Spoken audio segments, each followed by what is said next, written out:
राजू एक गरीब घर का मेहरबान लड़का था। इसका गांव मसरूफ सड़क के किनारे था। हर रोज स्कूल जाते वक्त वो गाड़ियों के तेज रफ्तार होने से डरता। एक दिन इसने देखा कि एक बूढ़ा बुजुर्ग सड़क पार करने की कोशिश कर रहा है, लेकिन गाड़ियां रुक नहीं रही। राजू ने हिम्मत की और सड़क पर चला गया।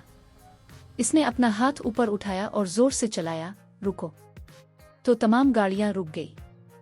राजू ने बुजुर्ग को सड़क पार करवाई। बुजुर्ग ने राजू को शाबाश दी और एक चमकता हुआ खिलौना गाड़ी दी। ये कोई आम गाड़ी नहीं बेटा। जब भी तुम किसी की मदद करोगे ये तुम्हें एक खास ताकत देगी। घर जाकर राजू ने जादुई गाड़ी सड़क किनारे रखी। अचानक सड़क पर खुद ब खुद स्पीड बम्प और ज़ेब्रा क्रॉसिंग बन गए। अब तमाम गाड़ियां आहिस्ता चलने लगी। पूरे गांव ने राजू की तारीफ की। राजू भी बहुत खुश हुआ। इसे अब स्कूल जाने में कोई मुश्किल नहीं होती थी। बुजुर्ग ने मुस्कुराते हुए कहा, देखा, एक छोटे से अच्छे काम ने बड़ी तब्दीली ला दी।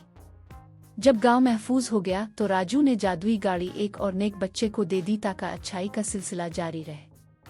किसी के लिए छोटी सी की गई मदद आपका बड़ा काम सुनकर देती है।